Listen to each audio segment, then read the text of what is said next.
morning, America! Welcome to another State With Your Chest podcast. If you woke up on the right side of the dirt this morning, let me get 2 chest beats and a Ric Flair. Woo! Today we got something special for you guys. We got a real important topic that we want to talk about, but first, let's introduce ourselves.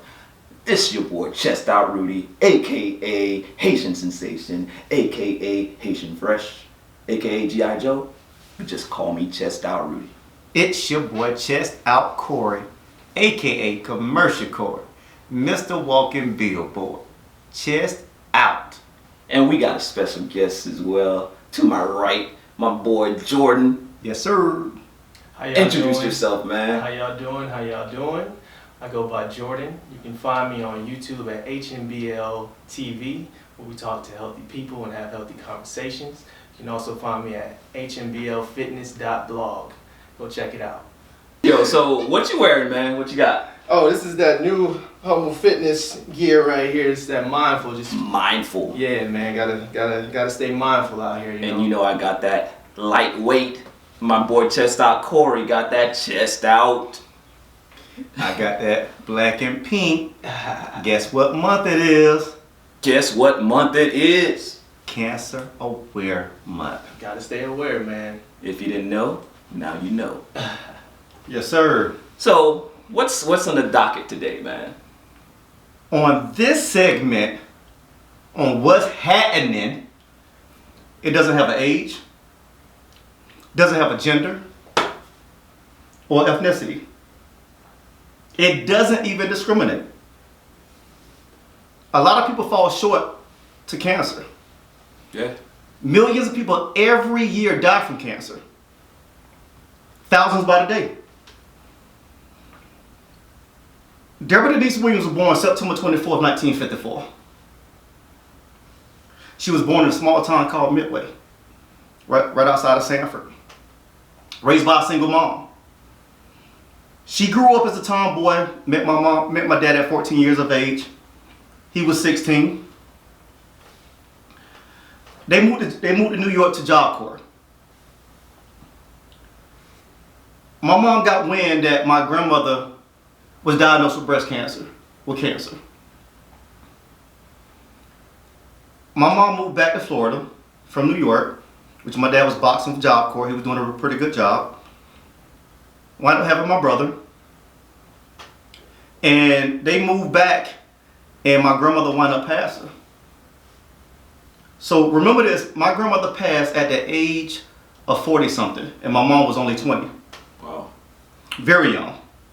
But I want you to remember that age, okay? My mom she worked the same job for 20 years. I had the best mom in the world. I consider my mom Wonder Woman. My mom will take care of you, all of the kids. You can have a flu, you can be sick, fever, whatever you had. But she will make sure you are taken care of so you can get back to school and do what you have to do. But at the same time, she would go to work that next day and she wouldn't complain and she'd be sick as a dog. I consider my mom insurmountable. I consider her, I felt like she could overcome anything, any obstacle, any hurdle. That's how strong she was. My mom was the type that she'd get a brand new car. I remember she gave my brother 88, Delta 88. Once she drove him for 2 weeks, she'd give him off to a kid. Got a brand new Jetta, gave it to me. Got a brand new Central, gave it to my sister. This the type of woman that we're talking about. My mom was diagnosed with cancer at 44 years old. Remember that age I told you to remember? She was diagnosed. She worked for Seminole County Sheriff's Office for 20 years. She loved the job. She checked back in school. She enrolled to SEC, Seminole Community College. With cancer, with doing chemo, going to Gainesville every weekend, 4 or 5 days a week. And I remember getting that phone call. And this was like something that like the world just caved in on. You hear her moaning in the room, going through all her distress.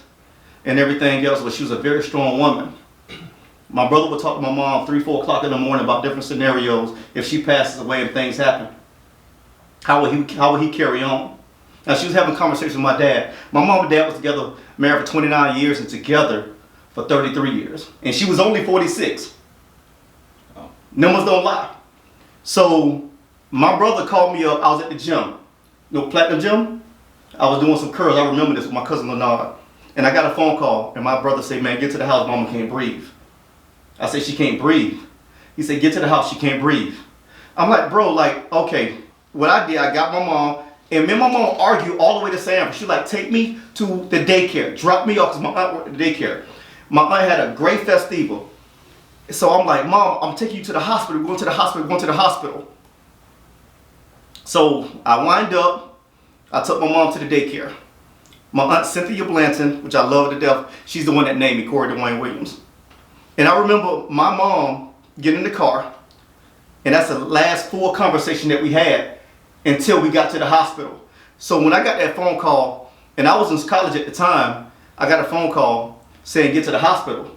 Now, a day prior to that, they told us my mom was coming home, she was well, she was good. They just had surgery. So they got the cancer, they removed it. So when we got there, they say, we just gave her something to calm her, and she's gonna pass away in a couple hours. And I just remember, we all got a chance to talk to my mom. There's a hospital full of people, and I love my family. I want to thank all my family for coming to the hospital. April, everybody came to the hospital. And when we got to the hospital, my mom told me, she sat me down, well, she was laying watching Jerry Springer, had my nephew in her lap, TJ. He's 20 years old now. So she's been dead 20 years. She died May 25th, 2000. So she sat down, she said, Corey, I just want you to change your life. I want you to do something, I want you to do good by yourself. I want you to be the best version of you. I know how you're straddling the fence, you're on both sides of the fence, you want to work for the government, and then you're doing all these other things, but I want you to change your life. I want you to divert yourself. So with that being said, I left the hospital because she wanted to have the last word with my dad. And I remember getting a phone call from my dad saying she's gone. With all that being said, my dad could have felt some type of way about his wife. Or he could have felt some type of way, he could have questioned God, but we should never question God because God don't make mistakes. My mom was a powerful woman, she was strong. So I need everybody out there that knows anybody that has cancer, that been through it, like my cousin Keyshawn Knight, that's going through it right now, but she overcame it. She's a brave, beautiful black queen, and I love you for that. Go get checked. Please go get checked. It doesn't cost a lot to go get checked. So that's my story. Well, that's crazy, man. I think we all know or either have somebody in our family or know someone that, you know, has cancer or passed from cancer.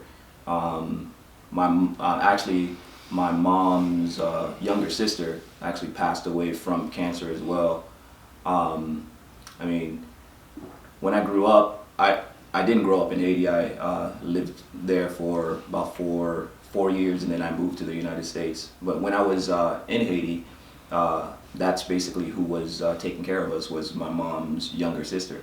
And so when I moved to the United States, I didn't really know her that well, but I did have the opportunity to go back years later, go back there, and she had cancer when I went back, and she actually passed while I was in Haiti. So I got to know her a little bit better before she passed. So I'm grateful for that. But yeah, cancer is a horrible disease.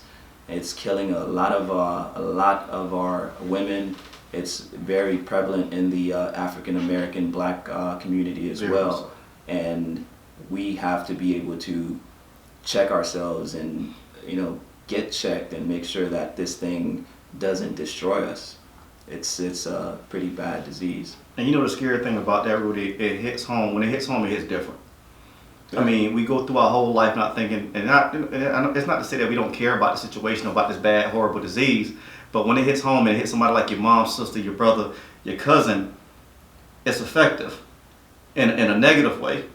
Yeah. And the sad thing about it, 4 or 5 of her sisters and brother died from cancer too as well. Yeah.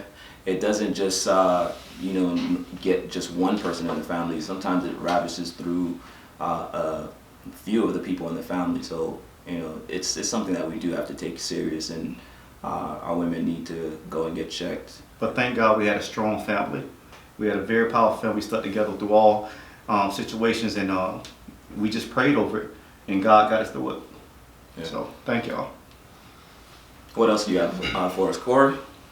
On the other hand, can we talk about the finals a little bit? Can we talk about the finals? See, now we talk. We talking about the Lakers. You don't believe in the Laker Nation? You're not part of Laker Nation? No. So again, if you woke up You're not? on the right side of the dirt, No. Right. We have to talk about this. We have to know. talk about this. We have to talk about this, bro. but you know who Say won. that again? You Heat Nation for life. Oh, so you wasn't pulling? Oh, so you couldn't pull for LeBron? Hey, look, I like LeBron. I like LeBron a lot. Okay, so you don't have no hate in your blood for LeBron? Nah, Most people do for the wrong reasons. Nah, yeah, exactly. I'm not one of those guys, but so you're not a hater. I'm not a hater. He's I ain't gonna say he's the GOAT, but I'm gonna say he's the baddest man on the planet. Of our generation? Yes. Well, yeah. I'm in a different of my generation. Yeah. Because Kobe was the baddest man on the planet in your generation. Yeah, in my generation. First it was Michael, and then it became Kobe. But the Black Mamba. Before you get into that, now with him winning a championship with Miami, winning a championship with Cleveland, and now winning a championship with the Lakers. Well, 2 with Miami. Well, okay, two with Miami. Could have won 3, but the Mavericks. Is he considered? What we talking about? The greatest of all time? Is he now considered the greatest of all time? All right, so y'all gonna say I'm a LeBron hater, but no. He is great. He's amazing. I'm not taking nothing away from the man. And so let me ask you a question, just being inquisitive. Okay. How many more rings do you think he got with the Lakers? And you think they can do it next? You think they can repeat next year? That depends on the roster. What changes? You know what I'm saying? Didn't AD sign a 1-year deal? He signed a 1-year deal, but he's coming back. He'll be back. He's gonna be the face of the company of the Laker franchise in the next 2 or 3 years. See, it's not about rings though. I don't think I can't never rate anything on rings. It's not about rings. The GOAT. There would be no LeBron without Kareem Abdul-Jabbar, without Jordan, without those who came before. So to just say he's the greatest of all time, that's a stretch for me. I mean, but you would have to say the same thing about Jordan too. I mean, he had influences as well. Big right? facts, big facts. But what makes it? What is it that makes a GOAT? With that being said, congratulations to the Laker fans, man. LeBron James, Dwight Howard, and the rest of those guys. Congrats. Keep doing what you're doing. Right. Do you have anything more, Corey? That's it on what's happening. What's happening? All right. Now let's get right into this. All right. Okay. Now, how many people know someone that's always complaining about circumstance, always thinking that the world is against them, that anything that they do is for nothing? Do you know someone like that? Absolutely, man. Absolutely. What do you call that? A victim. Now, what do you guys know about the victim mentality? Well, what do you mean? What do I know about it? What does that mean to you? Like, okay, so for me, it's a choice that people make. Okay? Now, granted, we've all been victims to certain things. Some things worse than others, right? But to have a victim mentality, you are choosing to have that victim mentality. Does that make sense? it makes sense. And it's a choice that you don't have to make. You can, tell yourself, okay, yeah, this happened, or I feel this way, but what are you gonna do about it? You know what I mean? One of my favorite movies, there's a quote in there. It says, "Truth is the only safe ground to stand upon," right? Okay. So for me, that means, okay, the only safe ground I have is to be honest. Honest with myself and honest with what I portray to others, right? But no matter what, when I wake up in the morning, I look in the mirror. Only I know who I am, right? Especially if I'm choosing to have a victim mentality about certain things, about life, work, whatever it is. You know what I'm saying? Okay. So when I look in that mirror, I know, okay, I can't stand my boss. Like, let's say I do like my boss. Boss, I like him. But what I'm saying is, if I'm complaining about work all the time, right? Well, what am I going to do to change it? Am I just going to stay in this place and be a victim of this? Or am I going to get another job? Am I going to choose to do something different? And what I say about that is that we are basically masters of our own fate, masters of our own decisions and choices. Yeah, but is there something deeper though than that? Because it's so easy for someone to say that, okay, this person here is just complaining because they're into that victim mentality or something to that effect. But could we dig a little deeper to see exactly what's going on with them? Because a lot of times people react differently to different situations. Like maybe that person had a trauma in their past, right? Mm-hmm. Maybe they were abused or whatever it may be. Maybe they had something like that, and their way of coping with that or blocking it out is thinking that the world is against me. Okay. What do you say to somebody like that? I go back to it being a choice, because you're right. You know, we all react to things differently, right? We all view things differently. I can read the same book as you and get a completely different viewpoint on it than you, right? But in situations, victim mentality, like situations, right? The way I react, only I can control that. Okay? So I can't sit here and blame a situation in the past for why I just did something to hurt somebody else because of a situation in the present. Make sense? Yeah, it makes sense. I mean, you don't necessarily have to hurt somebody in any kind of way, because a lot of times too, when someone has that mentality, they'll think that the world is against them, or they'll think that I'm just a bad person and I can't learn, or I'm not good enough, and that kind of thinking can eventually lead to some kind of depression. In a depression state, it's actually sometimes can be a chemical imbalance in your head. Very true. Very true. So while it's easy for people to say, okay, you know, you're just playing that victim's card, it could be a little harder than that for them to basically overcome. And sometimes they may need some help. Sometimes they may need people around them or surrounding them that are positive people that they can see are doing positive things that can be an influence in their life. And sometimes it can be even greater than that, that they need mental help, like from a therapist or something. And we all know how in the Black community, we don't do that. We don't go and seek help. Oh yeah, we talked about that a little bit on HMBL TV. Yeah, you're right. We did mention it on your show, and we also mentioned it on a couple podcasts a few weeks ago, that dealing with stuff like that, mental issues in the Black community, it is considered taboo. We don't seek help. We think that we can handle everything. We think that we can overcome. We think that we try to cope with situations a lot. Yeah, big time. You know, we try to cope with things, but we don't always heal from them. Well, that's why you have to look at yourself in the mirror and take accountability. And we may be co-workers, we may be on the same job, and you may get to work and it may become a problem because you may have been victimized. We talking about rape. You could have your parents could have been in prison for 25 years. You could have been in a foster home. You could have had something that really happened to you to change your life. And me being at work, I'm thinking you just complaining every single day about something different. And to be on top of that, you know, we could be inquisitive, but at the same time, I'm not going to approach you and ask you about your personal life. Have you been affected by something? And see, that's the problem, because we can see that something's wrong with people. And another thing that we don't do, we don't ask questions. We don't ask our friend, yo, are you all right? Is there something going on? Well, we don't do that. Well, some of us we try, but a lot of us, ego plays a role a lot, especially Yes. with we as black men. It's something that we battle with. I may have something personal that I want to talk about, but I know at my job, it can be like high school sometimes.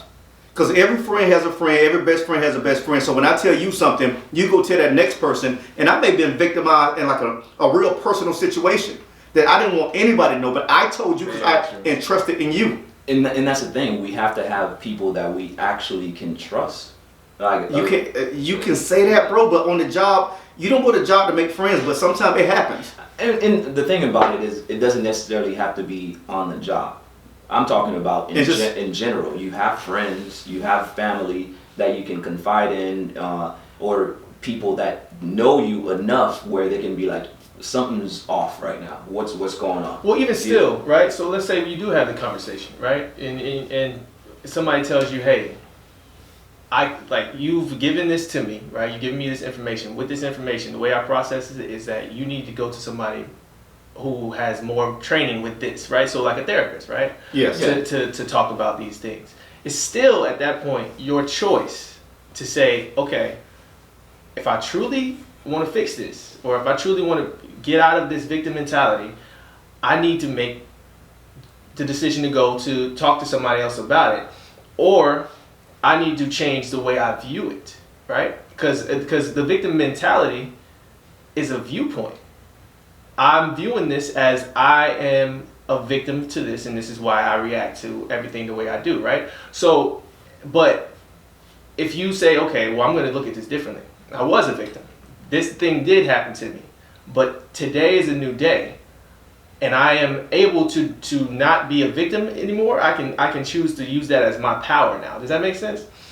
Makes sense. And so I can use that as my power for why I'm going to accomplish these things. Now, granted, a lot of people don't have that strong mind to think like that, and that's why they need people around them to help reassure them, like, hey, you can do these things and whatnot. Yeah. But it still starts with a choice. It does, and the thing about it though is that, like you mentioned, some people are stronger than others, and they can realize when they do need the help, and they seek the help, or they'll ask friends or what have you, and they'll be able to get the help that they need. But ultimately, you're right, and you have to be able to take over and basically conquer this thing, and know that you are basically the one that's gonna be able to change. You're the master of your own fate. Like, you cannot allow situations in the past to dictate who you are, what you do going forward. Absolutely. But some people, they don't see it that way, and they need to get that help to be able to come to the realization that they can overcome it, and that it's not the world that's against them. So let me chime in. So let's say this. Growing up as a kid, right? And we're talking about having that strong mindset, the Mamba mentality, and having that victim mentality, right? It's all about how my dad raised me. My dad raised me, he put me in a position to be a strong, diligent, working class citizen, right? So when I was growing up, when I was an infant, the first thing my dad did was just throw me in the pool and say, swim yourself out. I don't care how you get out, son. And nowadays, if you did something like that, they'll call child abuse on you. You'll wind up going to jail about something real quick. Because these parents nowadays, these moms and some fathers, don't let these parents discipline their kids. So they already weak-minded. They already going through a lot of anguish, right? They're distressed about this, they're distressed about that. The world is against me and everything else. But we have to develop that over the mindset, because a lot of parents in another situation, a lot of parents will go to work, come home, and bring that energy home. And you don't realize your kids are very receptive to all the information that you're processing when you get home. The first thing I ask my wife when she gets home, how was your day? How was it? That could open up a can of worms that's so serious. But you're opening up the door for her to be able to decompress when she gets there. Which is good. Yeah. Exactly. Which is good. But sometimes me being subjective about giving her my personal opinion can be bad. because now we're going back and forth conversing about certain situations, and it doesn't sound like she's complaining, but she's telling you about her work day. Yeah. Which is normal to her and her mom or her and my daughter. But when it comes to me, I look at it as it's a victim mentality. Well, we as I'm very similar to you. Very similar to you. Talk to me. The first thing we want to do, and I don't know if this is a male trait or if this is It's a male trait. Okay. Yes. We want to solve the problem. Exactly. Right. So that's what we go to. So, nip it in the butt. Yeah. When my girl comes home and she tells me something happened, right? Or something, she's going through something, whatever, and I'm like, okay, well, what's the solution? Boom, boom, boom, boom. And that's how my mind works, right? She's not thinking about the solution. She's just telling me what the problem is. She'll probably figure it out on her own. She don't want to hear my solution right away. No, right? because when you do that's almost like a caveman mentality. Yeah, exactly. So what she's telling you, she wants you to hear her out. She wants you to hear the problem. So she don't want you to solve the problem. She wants to vent. Yes. But it happens one day, it's okay. 2 days. But when it happens every week, week in and week out, to me, you become victimized. And so what happens, you pass these traits off to my daughter. She passes it on to the next generation. So it goes from me just complaining about my work day, because what I tell her, those same people at the job, they're not even thinking about you right now. At all. So you have to remember, when you come home, you got to find some type of way to suppress that energy.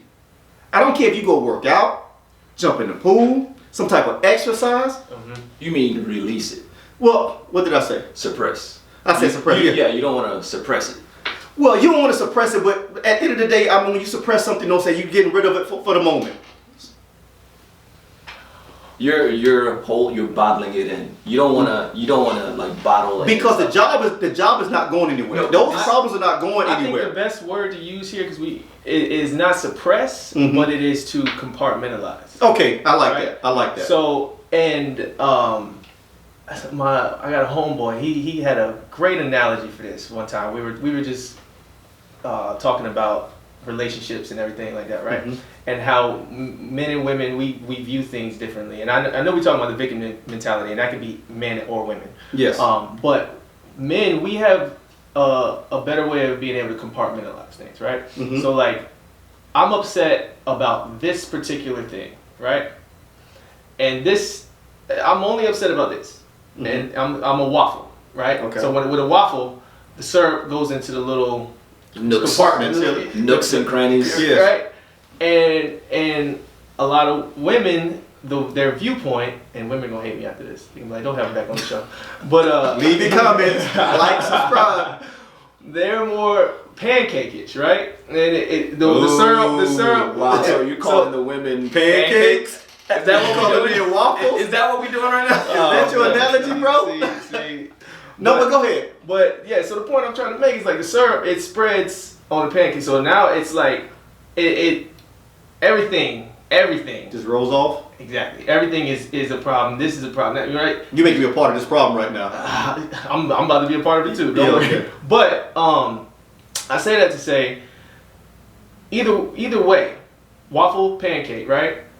You gotta choose to get rid of that syrup some kind of way, right? You were talking about releasing it, right? So whether that be going to the gym, whether that be, if you're a musician and you go play music, you find a way to deal with the issues or whatever. But when it becomes too much, you can't be afraid to go talk to somebody. Whether that be your best friend or whether it be somebody like a therapist or something like that. And that's why she's coming to you, Corey.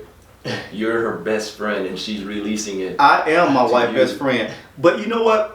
I agree with you 100%. She is my best friend, and we talk about everything. And I think you should vent. I think you should get certain things off your chest, but I think people do it in different situations. But even with my wife, we could turn the tables. I have fell in that dark hole before myself. But I think it's okay that we can become victims for 2.2 seconds, release that energy, let it go. Because it's been times that in life, and this happened a couple weeks ago, right? I went through my situation. We dealing with manufacturers and stuff like that, and everything falling through the cracks and crevices, and we going through situations with not home life, but just personal issues with family and stuff like that. It's affecting me because everybody look at me like I'm this, I'm that, but we are all only human, right? Absolutely. So with that being said, my wife came home one day and my demeanor was different, and the morale was down a little bit. I mean, because when she comes home, I'm asking her about her day and stuff like that, and she felt like something was off. So she asked me like, and my wife has a type A personality and one of the strongest women I know. That's why when she come home with these situations, I'm like, baby, you the strong one. Yeah. But I forget sometimes that women sometimes can be sensitive, right? We all can be sensitive in situations. And at the end of the day, they wear their emotions on their sleeve. So when they talk about it, that's how they release that. Exactly. Release that energy, right? And they just want you to listen. They just want you to listen. They don't want us to talk, because what happens, this is what my wife tells me. When I say something, when I interject and I say something to her, she says, you're not being my best friend right now. Or you're not on my side right now. Or you're not listening. Or you're not listening right now. Exactly. You gotta listen, Corey. And the conversation changed. But I'm the type of person, when I go through that situation and she sits me down and gives me that lecture, I realized the next day I had to get up. I got turned down by 4 or 5 manufacturers. One fell through the cracks. I need to make 20 more phone calls. When I went through a situation with a friend, I had to mend that friendship. I had to be the bigger person, because sometimes God might not be testing that person. God might be testing me. So in different scenarios, you just have to realize that victim mentality, it's okay to fall soup to it every now and then, but you have to be able to come out of that situation with your head up and your chest out. So let's expound on that, right? On the pancake and waffle. Okay, so we know that Jordan thinks women are waffles. I'm sorry, he thinks women are pancakes. Okay. Ladies, I love y'all. Ladies. I love y'all. He didn't say pancake butts. He said pancakes. He said things need to flow off. But the flip side of that, Rudy, the only bad thing about that, men, by being waffles, if we sit there and pour the syrup on the actual waffle, we hold that energy. We hold that. And we'll sit there with that energy for the next 2 or 3 weeks, and then we'll blow up. Yep. And all of a sudden we belligerent, we warlike and everything else. Yep. And a woman, they come home every single day and they just want to release that. They just want to talk to their man or their significant other or whoever, their mom, dad, cousin, whoever, and just release that energy. So I understand both sides of it. Yeah. And that's very unhealthy for us. For us as men. Yeah. But that's to me, that's that caveman mentality. For some reason, I'm hungry right now. You guys talking about waffles and pancakes. Man, where are the bars at? Where's the best bars in America? Where are my Ronnie Coleman bars Man, listen, during times like this here, you need your Ronnie Coleman bar. The best bars in America. Ladies, I love y'all. Just remember that. So men, get it off your chest and stop holding things in. Go talk to somebody. So someone comes up to you, a friend that you know or whatever, and you know that they have that mentality, and they're coming to you because obviously they see that you're successful, that you got a good career, or you're retired and you got your own business, and they're coming to you because they want something like that. They want to feel that way. What do you tell them? It'll behoove me if I don't go ask that person and try to figure out what's going on. I need to find out in depth what is going on with my friend, or what's going on with this associate, this guy that he or she that I may talk to every single day, that I may know the way their mood changes, the way they conversate, their demeanor on a day-to-day basis, and stuff like that. But I'm the type of person, I have great energy. I'm the same type of person every day. So if I get around that person and we spending 2 or 3 days together, or we at work 5 days a week, Monday through Friday, we can have conversations about this.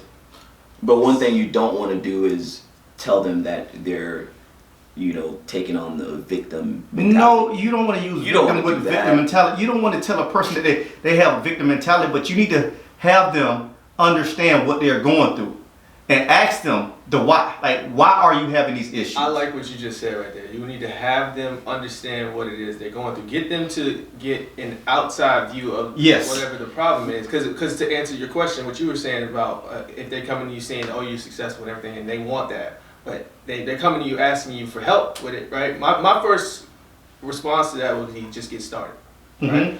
But if there's an issue in the way, there's a roadblock there, and it's this victim mentality, we'll address that. You know, now I like people that. will have that kind of mentality on a lot of things in their life, right? But we need to also point out things that they're good at. Let's talk about things that you're good at, like things that I agree. or things that you may be exceptional at. Yeah, Because 100%. you're not a victim to everything. But let me chime in. The brain, this is how the brain works. I may do something 1,000 times a day, right? I may do 999 good things today, and I may have that one offset, that one bad thing that I do. What you think I'm gonna remember mostly that day? You're gonna think about the negative thing, the bad thing. And see, that just it's not a mental thing. That's just the way our brains are programmed, And you know what? and that's a Like, scientific fact. winning, right? Let's Uh-huh. say you're a basketball player. You played sports, right? Mm-hmm. I'm a true athlete. Like winning at any situation is a great thing, right? Yes. And we loved it. We will celebrate it. We're happy. But when we lose or something goes wrong, that pain is, to me, is so much more bad than winning is good. No, but to me. But let me say this here, and we give kids that victim mentality at a young age. What we will do, both teams lose. I mean, one team loses, one team gets second place, one gets first. We give both team trophies. I disagree with that completely. Yeah. What, so you No, think? no, I wouldn't- no. Yes. Okay. So we No. in the same. Oh yeah, So- I don't like that at all. But that's how we create that victim mentality. That's how we create that. It has to do with the law of attraction, though, too, right? Mhm. So so if you go to a therapist, right? A therapist is going to do what you mentioned before. He or she is going to put the problem out in front of you. They're going to let you sit there and talk, right? They're going to let you sit there and vent, explain it all, right? They're going to sit there. You're going to talk. Great listeners. Exactly, right? Now the problem's out in front of you. You just mentioned it, right? Mhm. You just told me what's going on. Now, okay, the therapist is going to then try to help you find a solution to it, Mhm. right? But he's going to let you find a solution. He's not going to have the answer for your solution. You're going to have it. And then he's also going to do what you were just mentioning about, for example, winning, right? So what positives can we come from this, right? Okay, so I want you now to focus on those positive things and the law of attraction, right? So we become what we think about. We manifest, what we put out, right? So if I'm constantly thinking I can't do it, I'm not gonna be able to do it, right?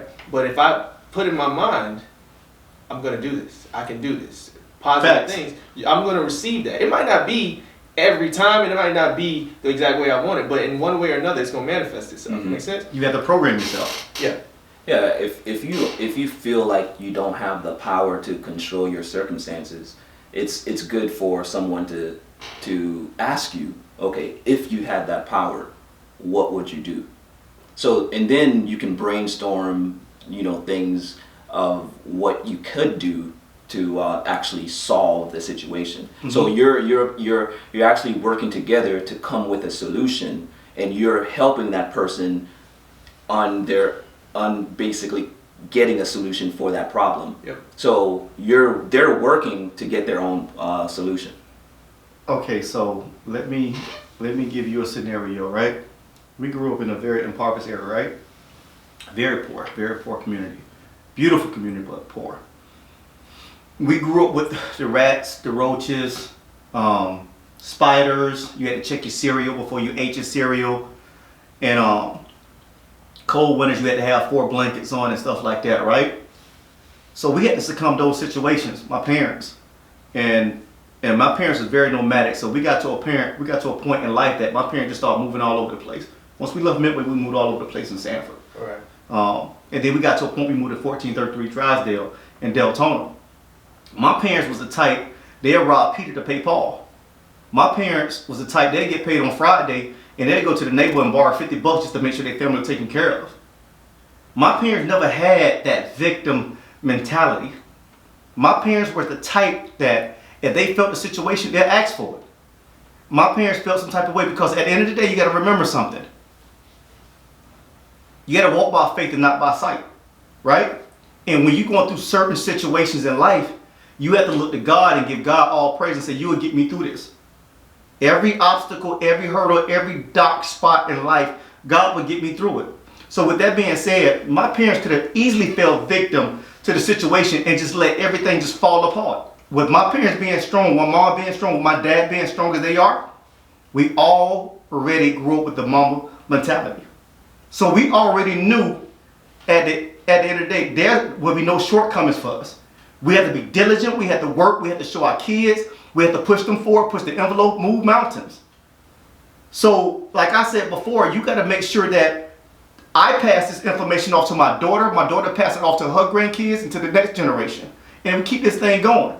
But as parents, we come home, we have that victim mentality like we said before, we talking to our kids and we saying things around our kids and our kids pick those things up. They do. We can't pay our bills today. They arguing about different situations and mom calling dad this, dad calling mom this. And before you know it, we going through a situation. Some people were able to do more with less, right? So yes, we all come from wherever we come from, right? Mm-hmm. We all, but somebody comes from a worse situation than maybe you, right? But they were able to make it to this here, right?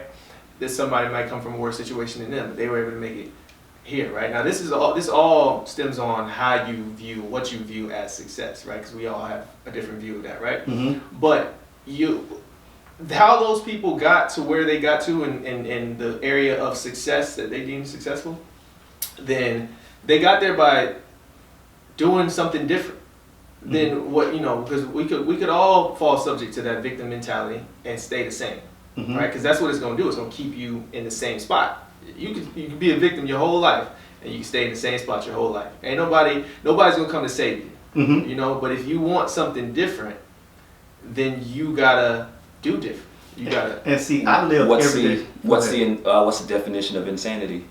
Doing the same thing and expecting different results. Exactly. So if you want something different, you have to do something different. Absolutely, absolutely. I agree.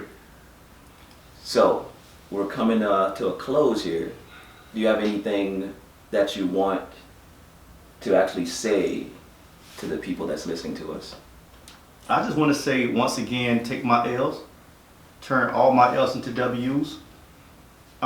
Let's not downplay this situation. It's really real. If you feel like you are a victim, you may need to reach out and talk to somebody that's positive. Put yourself around positive individuals. And that's why they say birds of a feather flock together. And I know who you are by the company that you keep. So if I'm feeling like I'm going through something, I'm going to call up that friend that I know that can put me back in that right perspective, that'll put me in that good mood. Because misery loves company. They do. You take two negative people and they can talk negative all day long. Let's get rid of the victim mentality. It's people that's been victimized. So let's stop crying wolf. It's people that's been raped, parents left them, that's been through hell and back, that are real victims. But they are able to understand the difference between being victims and going through something. So if you're going through something, you may need to go talk to somebody. Get some professional help. And with that being said, go to chestoutsports.com and get you some Chest Out Sports apparel. So, You got anything to say, Jordan? Yeah, I just want to repeat the saying, and whoever's listening, maybe you take it with you. Truth is the only safe ground to stand upon. So the first thing you have to do is start being truthful with you internally. It's all in your mind. You don't even got to say the words out loud. But when you go look in that mirror, understand who you are, understand where you come from, but also have a plan for where you're going. And don't let anybody tell you that you can't. Mm-hmm. And there's some people who've heard that their entire lives, that you can't. So it might be ingrained, but you can. You can do anything that you choose. If you set your mind to it, you can do it. And I just want to leave people with that. Go to hmblfitness.blog for more conversations like this, and HMBL TV at YouTube for healthy conversations with healthy people. That's all I got. And I'm going to leave it like this. We are masters of our own fate, and we can do anything that we put our minds to. So I know sometimes things can be difficult, but like I'm gonna echo what my colleagues here said. Things can be difficult, but you can pull yourself out of it. If you need to talk to somebody, seek some help. Surround yourself with positive people, because these positive people have been through things. They've been through hell and back as well, trust me. And they were able to overcome those things, and that's what makes them strong. And if that's not enough and you need more, seek professional help. Go to a therapist, and they can help you out with this situation. But this is the end of the show today. Ladies, I love y'all. Pancakes and a waffle. All right. Let me get 2 chest beats and Red Flair.